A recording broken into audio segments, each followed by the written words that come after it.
My life? How about now? How about now? Catch me outside. How about that? Nice. Okay. Good deal. For those that are watching, the thousands of viewers and our thousands of followers, thank you again. Okay. So we're going to be looking at this. I'm going to be covering 2 chapters. So I'm going to be talking really fast, so you guys got to pay attention. Just kidding. That was great. No. It's interesting how people pride themselves in being free. I'm free to do whatever I want. I'm free. You can't tell me how to live my life. It's my freedom to choose, freedom to live, freedom to speak, freedom to bear arms. I'm free. But it's interesting how that can often be misunderstood. Jesus had a conversation with some Pharisees. Anybody know who these Pharisees were? These Pharisees were highly religious people. The word Pharisee means called or holy one, or called out ones. And here's what he said. He walked up to them and he said this phrase, "And you shall know the truth, and the truth shall make you free." Shall make you free. And their answer that they give always intrigued me. Isn't it crazy? They just tend to forget. Okay, here's the answer. You want to hear it? This is how they answer. Jesus said, "You shall know the truth, and the truth will make you free." I love that word make, because it's a process. It's making. It's moving. Here it is, right here. He said, they answered and they said, "Whereof Abraham's descendants, we've never been in bondage." That's what they said. We've never been in bondage, ever. How quickly they forgot. Yep. They did 430 years in Egypt, okay? 70 years in Babylon, and compiled years, over 1,900 years among other nations. And even while they're having this conversation, they're under the Roman government right there. And it blows my mind when people say, or if you hear a believer say, "Hey, listen, you need to repent." When am I a sinner? When? I'm not a sinner. It's like, oh. When Jesus was having this conversation, he was letting them know that he brings the freedom. But then he tells them this. Jesus answered them, "Most assuredly, I say to you, whoever commits," what? "Sin, is a slave to sin." Is a slave to sin. Boy, he shut that conversation down. Because I could just see the Pharisees were like, "You got me there. Well said." Oh, for sure.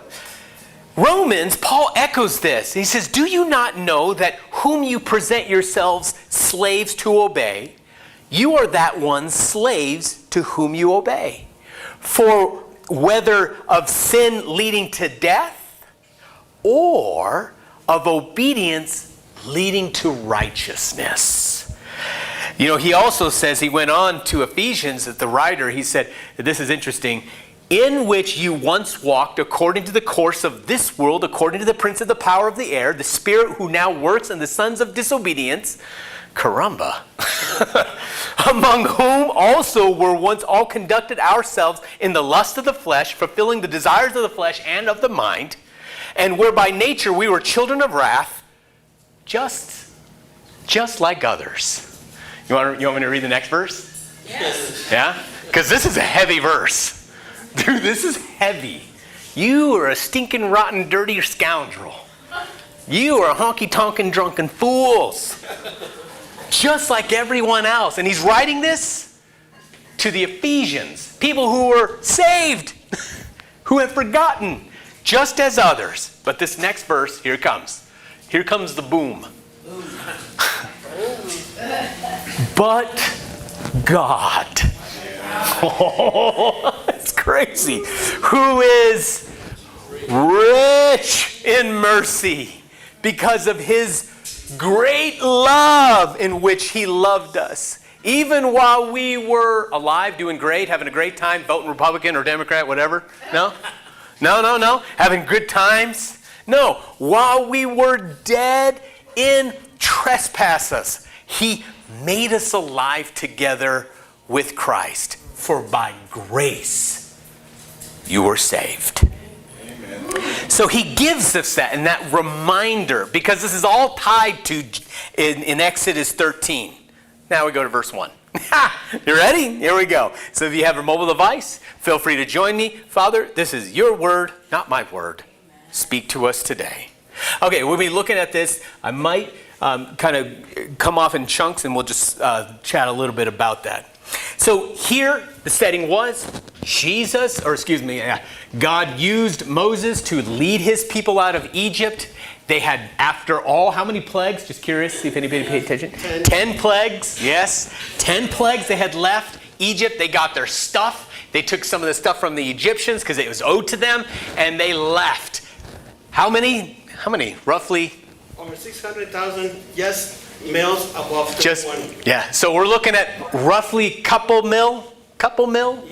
Easy. Picked their stuff up and left. Can you imagine if everybody did that in Denver? There's not even a million. Is there a million in Denver? I think there's almost a million. No? More than that. More than that? Yeah. Picked up and left. Can you imagine the news? Here it goes. Then the Lord spoke to Moses. Who spoke to Moses? The Lord, saying, consecrate to me the firstborn, whatever opens the womb among the children of Israel, both man and beast, it is mine.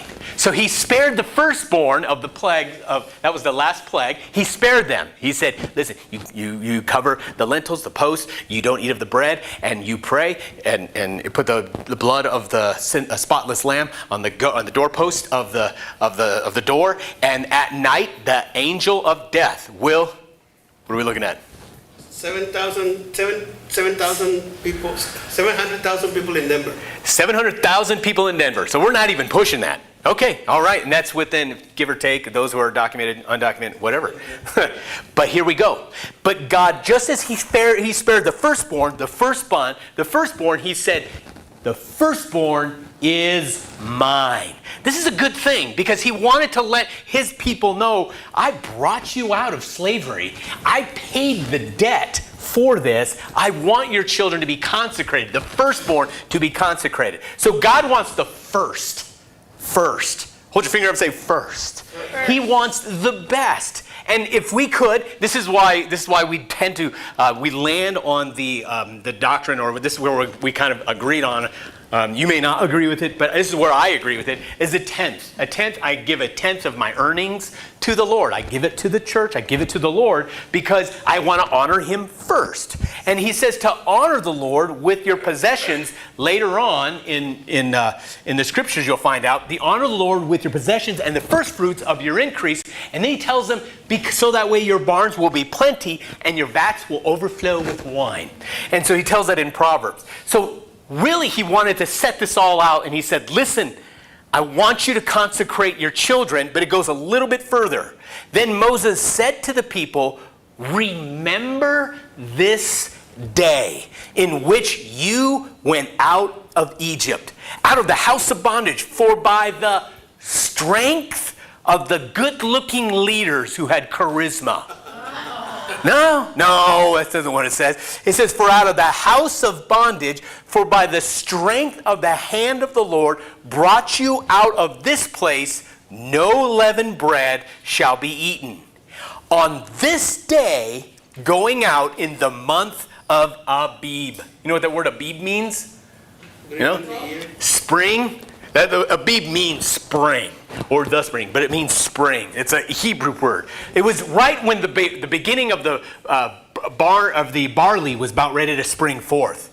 And later on in the Bible, you're going to hear the word Abib, but also you're going to hear the word Nisan.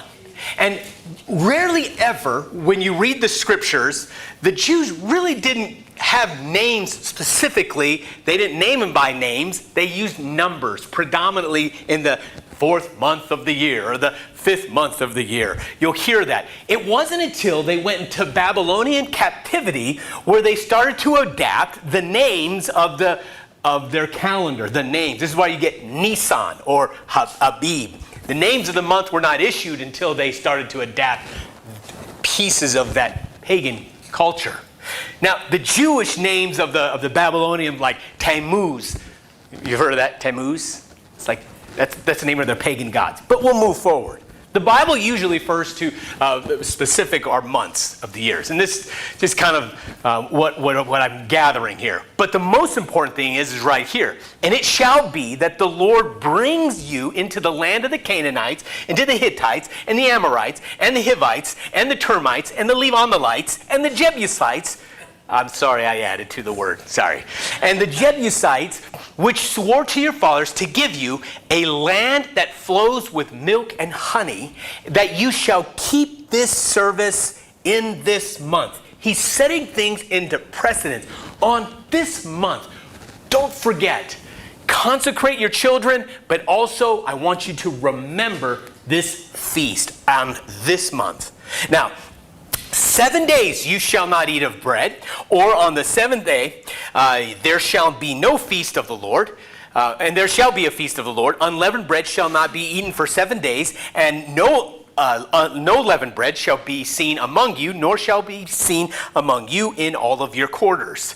And then he tells them, and you shall tell your son. So he's establishing a feast, a celebration. Remember this. Don't forget this. I brought you out, and then I want you to tell your story.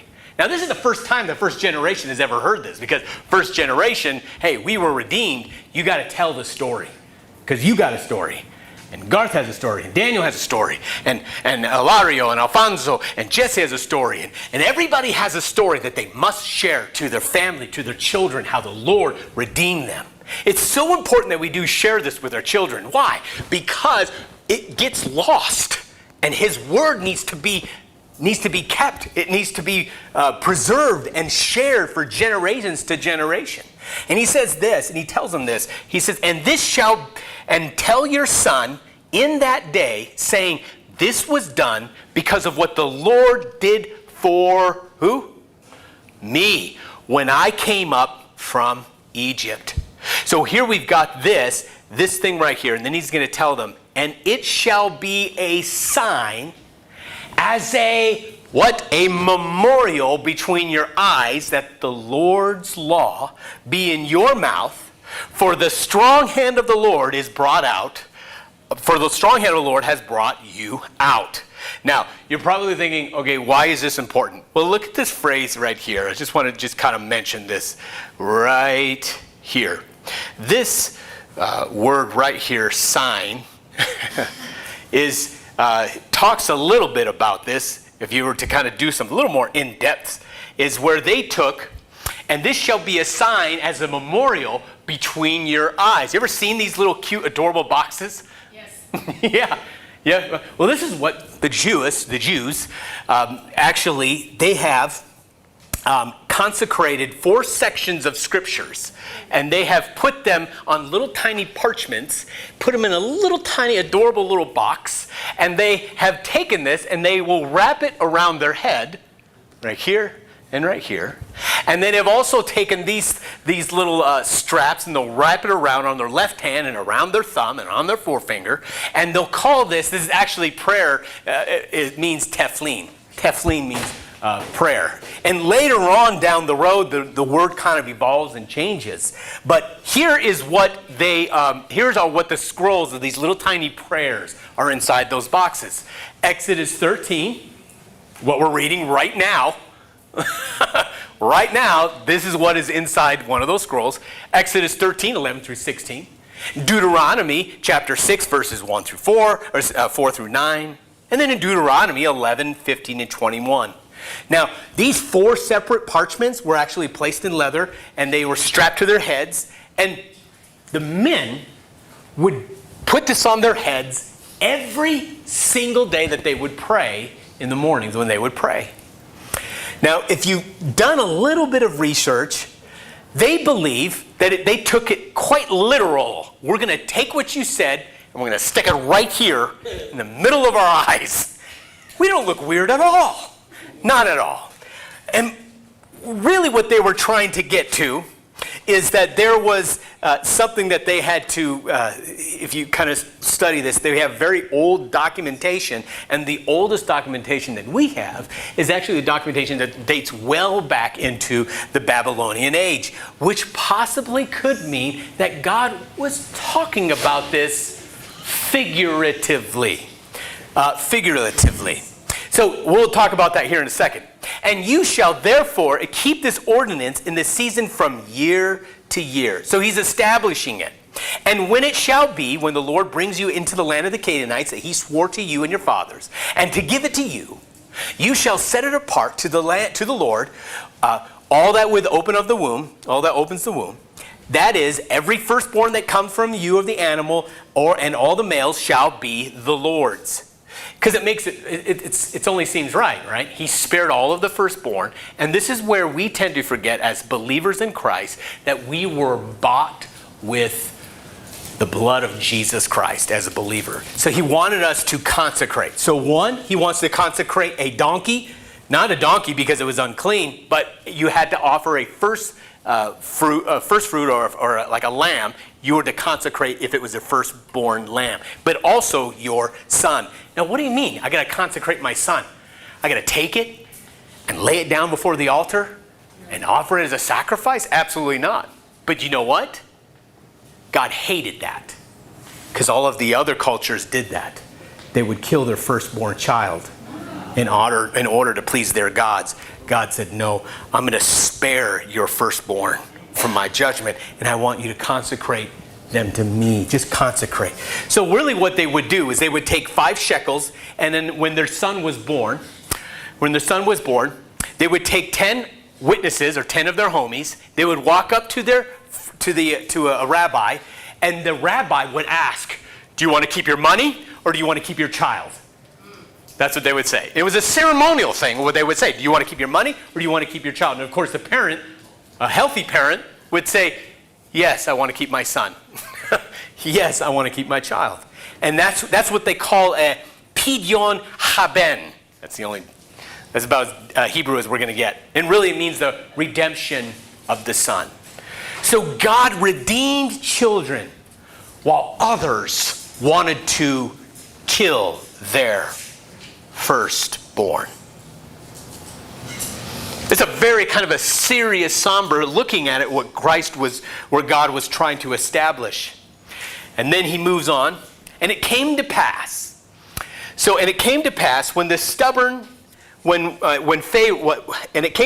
When Pharaoh was stubborn about letting us go, the Lord had killed all the firstborn in the land of Egypt, both the firstborn of the man and the firstborn of the beast. Therefore, I will sacrifice to the Lord all the males that open up the womb, but all the firstborn of my sons I will redeem. It shall be a sign on your head and as a frontlet between your eyes. For by the strength and the hand of the Lord has brought us out. I could tell you that God, I'm going to lean on the side. Do you think God meant that literally or figuratively about those little signs? What are your thoughts? What are your thoughts? Do you think he meant it literally? I think that figuratively. You think so? Because in Revelation, it says that anybody who doesn't accept Christ gets a stamp on the forehead. Stamp the forehead. You like a ticket to dealerships. Okay. Do you have a Bible? Thank you for sharing. Do you have a Bible? Turn to Proverbs 3:3. Anybody got that? Proverbs 3:3. Libro de Proverbs, capítulo 3, verse 3. That's all I know. Proverbs 3:3. I think this is the verse. Let's see if I have it. Okay. Anybody want to read that? Yeah, go ahead. Go ahead. You're right. Never let loyalty and kindness leave you. Okay, keep going. Tie them around your neck as a reminder. Write them deep within your heart. Okay, so do you think that all of the clever sayings, the little witty things that we should tell our child, that he should write them down and put them on a massive gold tablet and hang it around their neck? Oh, come on. Do you think when Solomon was imparting wisdom to his son, as soon as I give you this wisdom, I want you to go to the doctor and see if he can open up your chest, schedule an appointment, and write that on the sac, write that right there on that muscle, so that way you can write that on your heart. Not at all. Not at all. What he was trying to do is, yes, confess it with your mouth. Yes, have an understanding about it, but also let it be where your hand goes and your life lives and where we live our lives. So when he says, this is why and there's many other verses about this when he's referring to this. He's saying, I will be their God and I will give them a heart of flesh and I will remove their heart of stone. Do you think he was figuratively or literally? Jesse, do you think you got a heart of stone? Probably before Christ you had a heart of stone, but when Christ came in, he softened your heart. And he was speaking of that spiritually as well as figuratively. And oftentimes I think this is where we as human beings think, and you're going to find this because Jesus addresses this. You want to know where he addresses this? 2,000 years later or a couple thousand years later? He says this. They took it quite literally when Jesus said, "Woe to you, scribes and Pharisees! You hypocrites, you shut up the kingdom of heaven against men and neither go in yourselves, nor do you allow those who are entering to go in. Woe to you, scribes and Pharisees, you hypocrites! You devour widows' houses and for pretense make long prayers." Yes, long prayers. "Therefore you will receive greater condemnation. Woe to you, scribes and Pharisees, you hypocrites! For you travel land and sea to make one proselyte, one convert. And when you have won them, you have made them twice as much as the son of hell yourself." That doesn't sound like the Jesus we know in pop culture. That doesn't sound like the Jesus that's on TikTok. But then he tells them in Matthew 5, he says, "But with their works they do to be seen of men." He wasn't coming against having those long flowing robes. Here's what they do. To make their phylacteries, that's the thing on their head, their thing on their left arm, their phylacteries broad, and they enlarge their garments so that way they can be seen. He wasn't coming against them doing that. He was coming against why they're doing that. It'd be like if there was a baseball game going on at downtown Coors Field, and there's a lot of people. And I got my Bible, and I went down there, and I opened it up, and I started worshiping in front of everybody. The Lord is good. The Lord, look at me. The Lord. I would never say, look at me. Do you see this? He was trying to get them to understand. It's like, you're doing this so that way you could be seen and not for me to be seen. We gather together. We worship together. We come up here not for you to look at us. I mean, because trust me, I'm no good looker here. I'm not a good looker, but I come to worship the Lord and to eat food. I'm excited about that. And so that's what he was condemning. He wasn't condemning or coming down on people with using phylacteries or something, the motive behind. He was really trying to come down on the motive behind all of that, to make show of their religion, to make them flaunting it in public, to be seen of people. All right, Charles, just continue on. That's where you get the sign of those little things on the foreheads. Why are you doing that? Have you seen them? You ever been in the airport and you see them kind of go out and waiting for in the terminal? And you see them say their prayers, facing east with their prayer blankets. Yeah, they're honoring that, but think about the Lord knows their heart, and you have to really ask yourself, why am I really doing this if I'm in front of everyone? Okay, well, Pharaoh had a weird hair that just said, what am I doing? Why am I doing this? Here we go. Then it came to pass when Pharaoh had let all the people go. Just go. His mascara is running. Just go. God did not lead them by the way of the land of the Philistines, although that was near. For the Lord said, lest perhaps the people change their minds when they see war, they return to Egypt. And so God let the people around the way of the wilderness of the Red Sea. And the children of Israel went up, orderly ranks, out of the land of Egypt. And Moses does something kooky, but he does it because Joseph. Say it. Joseph had asked Yeah. not to leave his bones in Egypt. Don't leave me here when you go to the land that was promised to my father's fathers, to my fathers. Take me with you. Now, somebody had to have the awkward conversation and said, he's right here. We got to bury him. We bury him right here. We're going to take him. We're going to take him with us. What? I know where he's going with. He wanted us to go with him when we left Egypt. And that's exactly what he did. Moses took the bones. The bones of Joseph were with him. For he had placed the children of Israel under a solemn oath, saying, go, God will surely visit you. You shall carry my bones from here with you. And so they took their journey to Succoth. Yeah. And he camped in, now these are words, and these are places that people are still trying to guess where these are at. There's only a few places where we actually have documentation. That is the Red Sea, and even there we're having a little difficult time of trying to figure out where they actually crossed. But God gave them the direction, and he gave them a protection by this. He gave them a protection by simply this. He said, and the Lord went out from them by day in a pillar of what? Of cloud, and led the way, and at night a pillar of fire to give them light, like a beautiful night light, like a nice warm night light, to let you know, hey, I haven't left you. I'm with you. I brought you out. I'm with you. So that as to go by day and night, he did not take away the pillar of cloud by day and the pillar of fire by night that was before the people. Now this was God's GPS, God's positioning system. Everywhere that went, they followed it. And what's fascinating is that they went into the wilderness. Fire was served as a nightlight, and also for the cloud to cool the temperature, but to kind of keep them in the place. Now that cloud often resembles, you can find this throughout the whole scripture, as the Shekinah. You ever heard of that? The Shekinah glory of God, that smoke that was a visible reminder of God's glory. It settled in the temple when the priests would perform their duties. And you'll find this throughout the entire scriptures. And then the big cheese occurs. Here it comes. Because what's going to happen is very difficult for a lot of people to believe.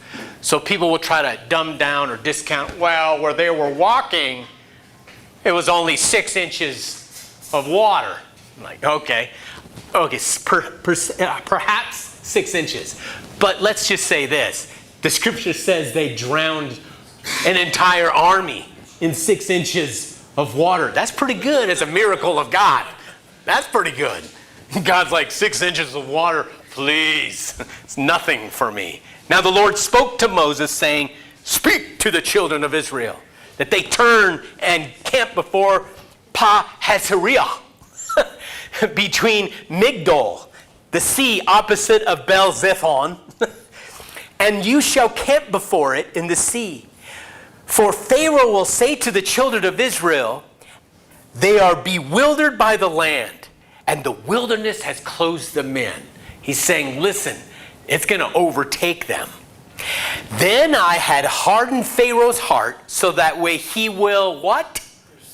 Pursue them. In other words, he had a change of mind. He looked at his stocks and they plummeted. And he said, well, we can't have this. Go. And this is what he did. I will gain honor over Pharaoh and over all his army, that the Egyptians may know that I am the Lord. And they did so. And so what happened is now it was told that the king of Pharaoh that the people had fled. And the heart of Pharaoh and his servants were turned against the people. And they said, why have we done this? Why? And we have kept Israel from serving us? They said, ready the chariots. Bring them. And they took his people with him. And also 600 choicest of chariots. SEAL Team 6. The choicest of chariots. And the chariots of the Egyptians, with the captains overseeing one of them. So typically when the chariots would be at war, they'd have one driver and then 2 in the back ready to fight. That's how they rolled. That's how they rolled. Now, you understand, this has been the Iron Age. They had iron. So they had spears, they had bows, they had chariots, they had horses, huge horses. And what did the Egyptians have? Or what did the Israelis have? None. They had God. And that's all you need. And the chariots of the Egyptians with captains over every one of them. Verse 8, and the Lord hardened the heart of Pharaoh's king of Egypt, and he pursued the children of Israel, and the children of Israel went out with boldness. So the Egyptians pursued them. All the horses. You have about 1 million people in the front, and you start to hear the thump and the roar and the vibration of horsemen and their chariots. All the horses of the chariots of Pharaoh, his horsemen and his army, overtook the camping by the sea beside Haran and Baal-Zephon. If you can figure out where those places are, you might be wealthy. And when the Pharaoh drew near, the children of Israel, they were so excited. They're gathered together. They feel the vibration. They hear the wheel, the dust. They see it. And that one guy in the very, very, very back turns and looks, and he screams. Here it is. They lifted up their eyes, and behold, the Egyptian marched after them. So they were very afraid. And the children cried out to the Lord. And I'll give them that. They cried out to the Lord, right? But that one guy in the very back of the row of the crowd turns and he said, oh God, we're going to die. Sparked another row, sparked another person, and before you know it, fear had fled through that entire nation. Whoosh! And they's like, we're going to die! Just like that. Then they said to Moses, and of course, if anything goes wrong, they're always going to go after the man of God. Of course. They said to Moses, bro, were there not enough graves in Egypt? Have you taken us away out here to die in the wilderness? Why have you dealt with us to bring us out of Egypt? Is this not the word that we told you? Just leave us in Egypt. For it would have been better for us to serve the Egyptians than to die in the wilderness. That's exactly what they sounded like. It's exactly what I would have sounded like. You coming out of this redeemed, out of the bondage, out of the slavery, and you have one obstacle that you encounter, and you are ready to turn against God. So you turn against God, you turn against the man of God, and then here's what happens. And then Moses said to the people, he stands up, this is hair to this rock. It's like, okay, here we go. Don't be afraid. Stand still and see the salvation of the Lord. He will accomplish for you today. For the Egyptians that you see, turn around and take a good look at them. Take a good look that you see today. You shall see them no more forever. The Lord will fight for you. And they're looking at him. Now this next verse is powerful. Two things. One, he wants them to be still. Our hardest part of being a human being is that when we're in trouble, we don't stand still. Our heart pounds, and it's hard when God tells us to move, we stand still. When he tells us to stand still, we move. Now this is a beautiful verse because here's what happens. As a leader, he has to maintain a little bit of faith. Here's what happens. He starts and he looks at them and then he tells them, hey, stand still. It's going to be okay. And then the Lord said to Moses, this is what the Lord said to Moses. There's a shifting. He goes around the rock and he goes, my God, what are we going to do? Here it goes. The Lord said to Moses, why are you crying out to me? It's like, hey, everything's going to be okay. Oh my God, we're going to die. Tell the children to go, what? Forward. But lift up your rod and stretch forth your hand over the sea and divide it, and the children of Israel shall go on dry ground in the midst of the sea. And I indeed will harden the hearts of the Egyptians, and they will follow them, so I will gain honor over Pharaoh. He wanted to make sure who was getting it, because Moses can't talk very well, right? And all he has is a stick and a stutter and a glorious beard and a bunch of people following him. And he says, raise the stick. And he says, I'm going to get honor over Pharaoh and honor over all his army. So his chariots and the horsemen. Then the Egyptians shall know what? Moses, you're awesome? No. That the Lord is, that he is the Lord. And when I have gained honor for myself over Pharaoh and his chariots and his horsemen, and the angel of God, boom, here it happened, went before the camp of Israel, moved and went behind them, and that cloud that was following moved from the front to the back, clouded the army that was about ready to destroy him. So it came between the camp of the Egyptians and the camp of Israel. Thus it was a cloud and darkness to the one. And it gave light by night and to the other, so that no one could come near to the other all that night. Now it says that they crossed over at night. 1 million people crossed over. And Moses lifted up his hand over the sea, and the Lord caused the sea to go back by a strong east wind all night long.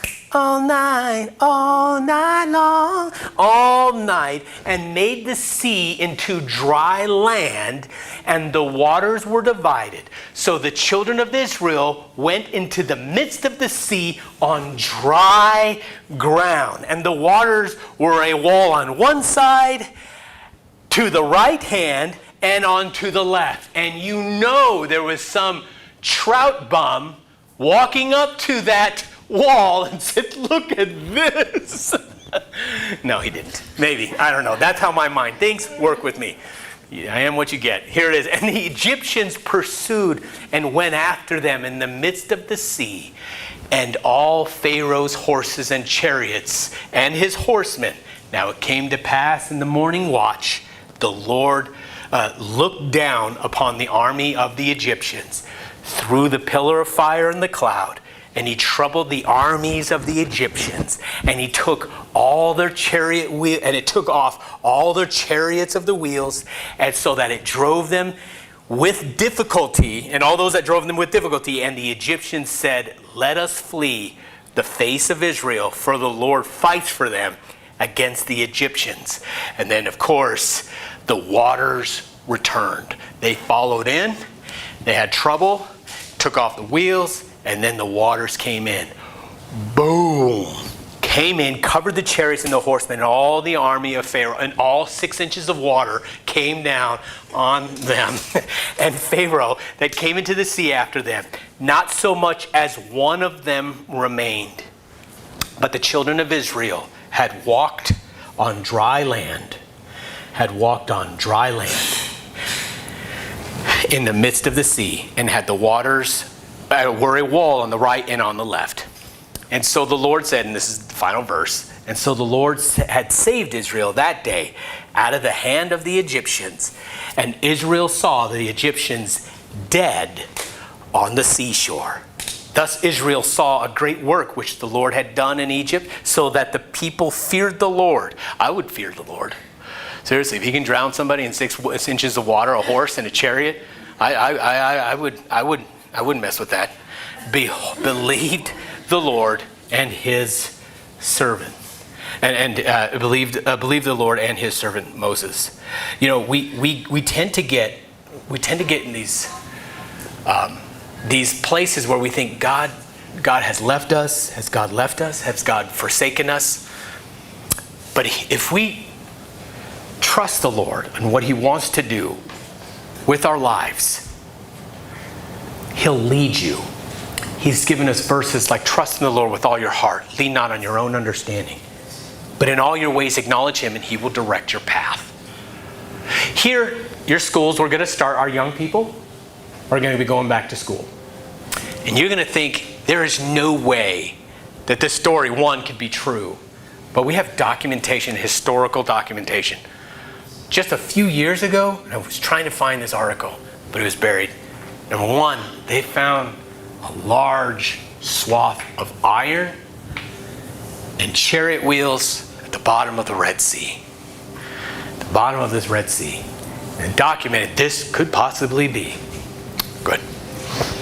We had to believe that it's real, that it was real. Yeah.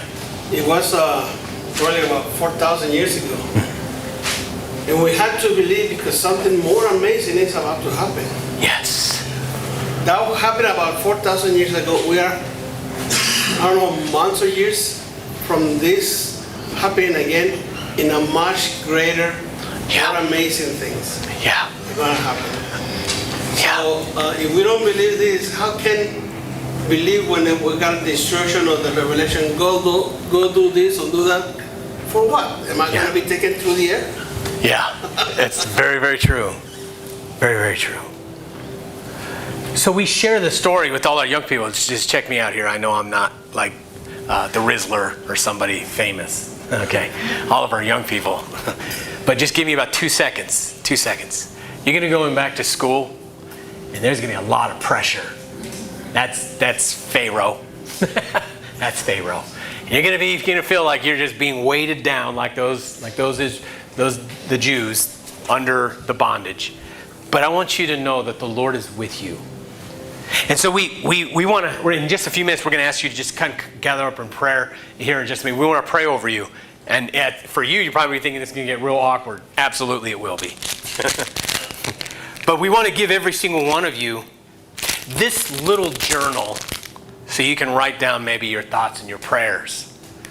And I think it's a good idea. This journal, I'm going to snag one if there's left over. But I mean, these are just great because you can write your prayers. Help my friend who's dealing with so many struggles in their life. And if you can find a time to dedicate a time to where you can pray and ask God to help you in your day, I promise you, He will. He'll do it in a way that it will bring you to the other side of your day. And sometimes it will hurt, and sometimes life is going to get tough. But just like God had told Moses to tell his people, stand still. The Lord will fight for you. He hasn't left you. You'll be facing so many different oppositions in your life. Stuff that you're going to be thinking. Stuff that's in your mind that you're going to tell yourself. Stuff that your friends are going to tell you. Stuff that you're going to find on social media. Snapchat and TikTok and whatever it is that you watch. You're going to find a lot of that garbage. But there is only one thing that's going to come into your life that will bring hope and joy. And that is a life being surrendered to Jesus Christ. And His Word is so true. His Word is so true. I want to send you folks home with some food and a full belly, but I want you guys to come up front. We can go ahead and just yeah, you know what? Just leave it. Come on up front. Come on up front. Rita, Max, we want to pray for you. I know it's weird. Okay, yeah. Come on.